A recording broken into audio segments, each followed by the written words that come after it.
Now, from the Signature Bank Studios, this is Chicago's Morning Answer with Dan Proft and Amy Jacobson. This is Chicago's Morning Answer with Dan Proft and Amy Jacobson on AM 560. The Answer.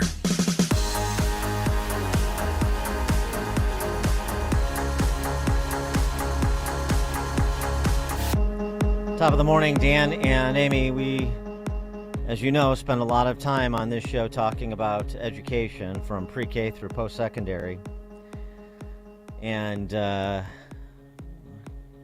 to say, I'm continue to be disappointed with the results. It doesn't seem like those who believe in a small L liberal arts education and developing the character and intellect and reasoning skills of young people are winning the day, beset by the politics of pre-K through post-secondary education, as we're seeing playing out in some spectacularly brutal fashion right now in so many respects, including something we've mentioned quite a bit, the statewide report card on Illinois schools, which finds, 1.85 million kids in K through 12, and about 1/4 do math at grade level, and 1/3 read at grade level.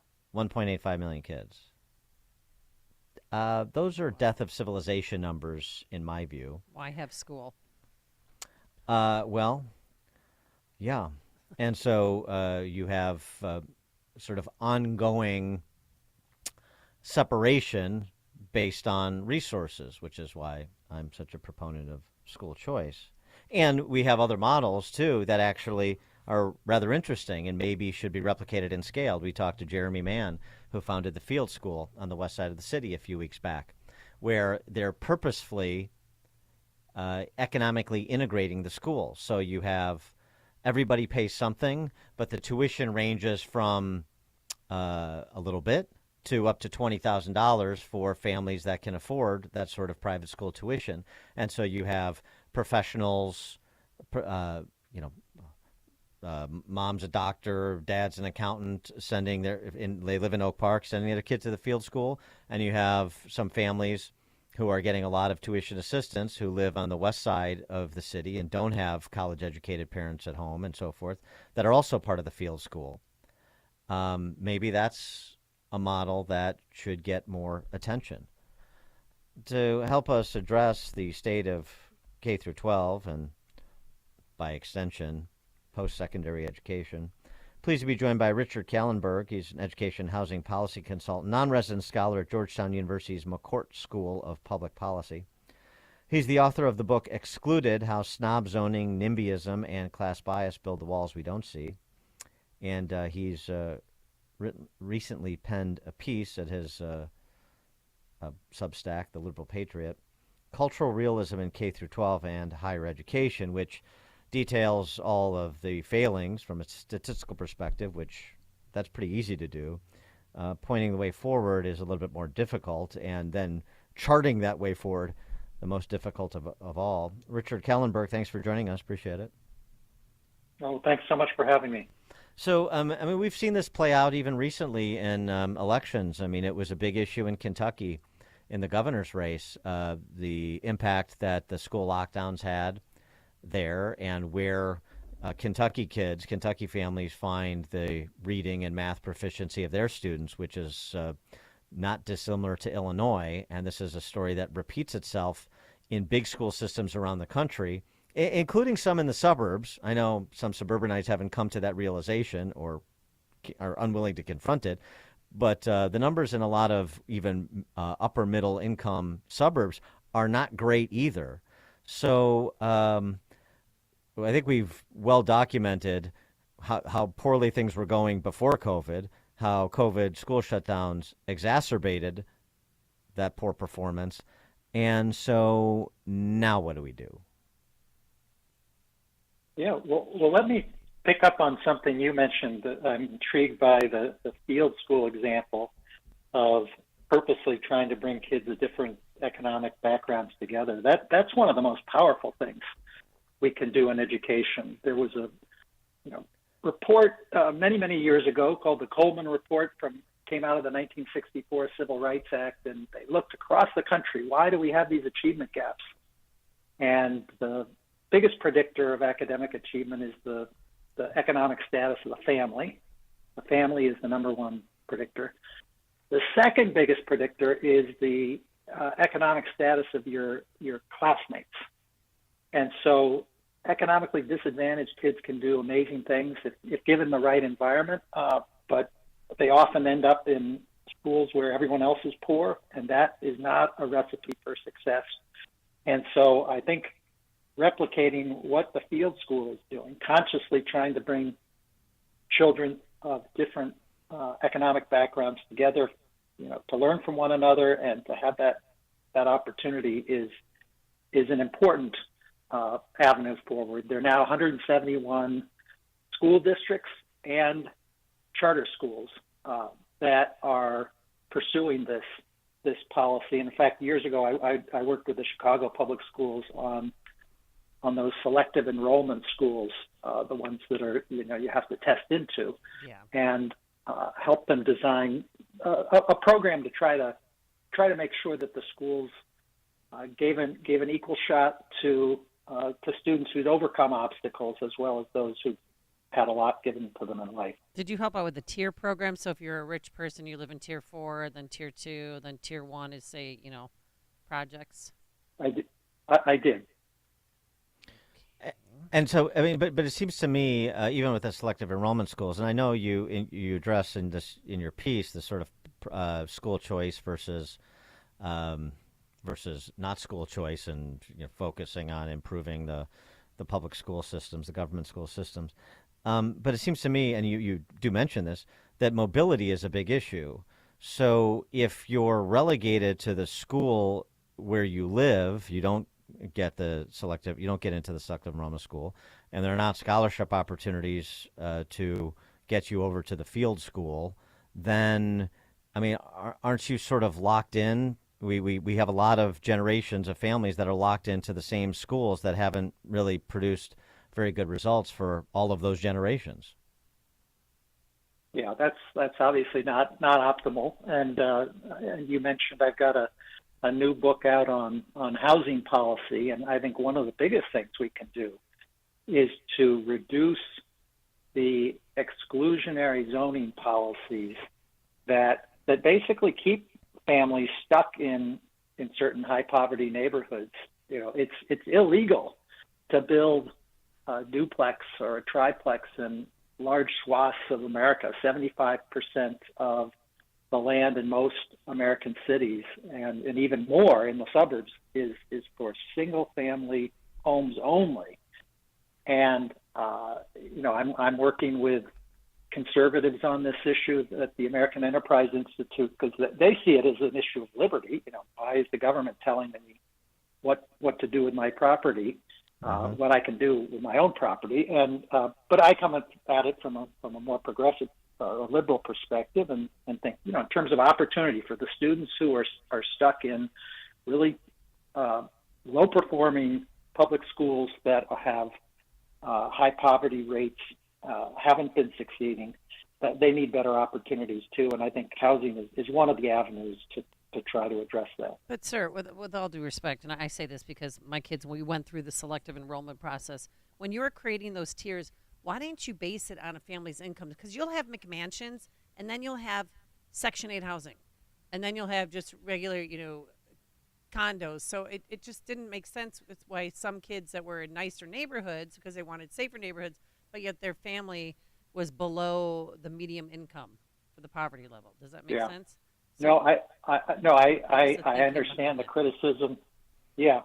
So there were a couple of points. I mean, one was there was a question. If you look at individual family income, I think there was a sense, this was several years ago, this back in 2008, 2009, that those data weren't reliable, that families would not necessarily be truthful in reporting whether their income levels. And so the address was something that was considered safer. But I've worked with the Charlotte public school system on kind of a hybrid system to address the concern that you're raising. which is you look at the neighborhood that a student comes from, but then also ask for information about the family income, and they put a more rigorous program in to try to detect fraud. And I think that's the best solution is to look at both family income and neighborhood. And then you can see the outliers, okay, so this person's saying they're low income, but we know they live in this incredibly wealthy section of town. That raises some red flags. But I take your point that it's, there are downsides to only looking at neighborhood, and that's why I think it makes sense to look at both family and neighborhood. Well, and we also have to look at what's going on inside the school. So the curriculum wars, and as I said, there's a lot of suburban schools that aren't getting the job done in terms of basic skills either, wealthier areas that aren't getting the job done. And I know you come from a progressive perspective, but you also lodged some criticism in the direction of the 1619 Project, backed by the New York Times. So detail that criticism. What was the problem with the 1619 Project from your perspective? Well, let me say a couple of things about that. One is, I've read the book, the 1619 Project book, and I learned a lot from it. There's some interesting things in there. Having said that, the fundamental idea is that the true founding of the country was in 1619 when enslaved people were brought to this country. And most Americans, myself included, would reject that view. 1776 was the founding of this country, and it's what makes this country special and different.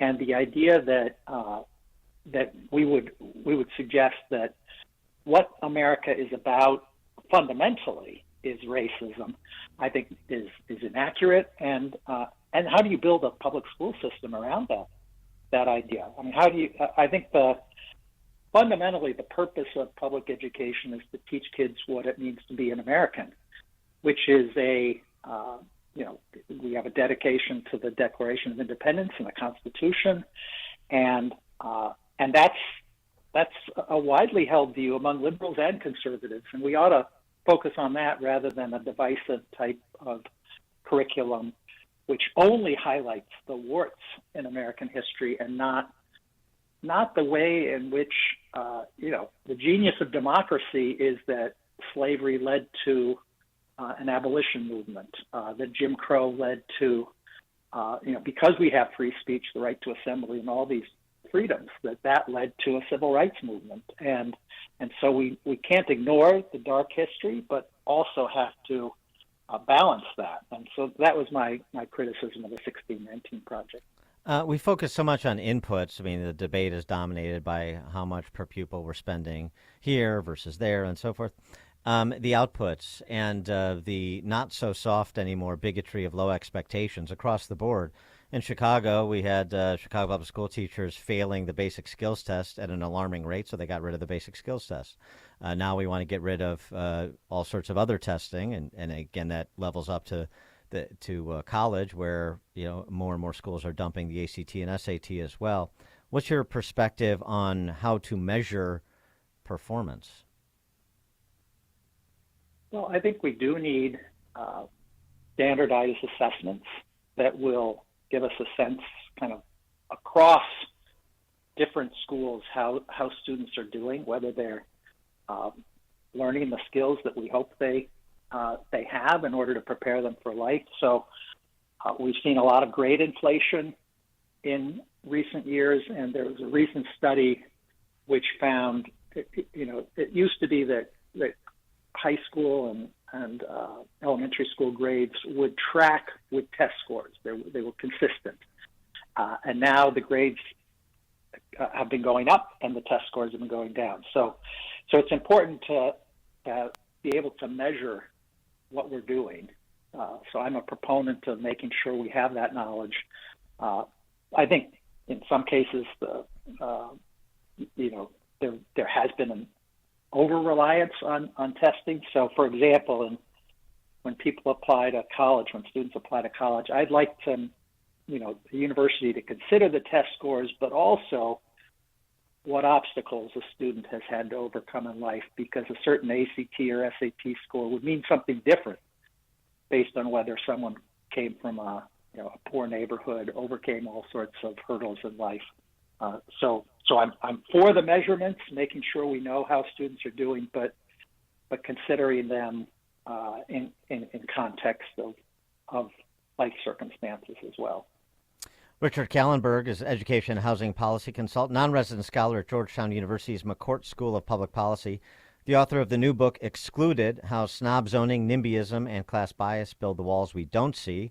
And you can also check out his piece, Cultural Realism in K-12 and Higher Education, at The Liberal Patriot. Richard Kahlenberg, thanks for joining us. Appreciate it. Oh, I appreciate you having me very much. Thank you. Thank you. And he joined us on our turnkey.pro answer line. It's like a hot, steaming cup of information to start your day. It's Chicago's Morning Answer on AM 560. The Answer. Have you been searching for a Napa Valley quality winery experience closer to home? A hidden gem awaits you at Bishop's Hill Winery in Joliet. Come experience fine wine, history, and castles. Stay to enjoy the Bishop's Hill Tasting Room to round out a perfect day.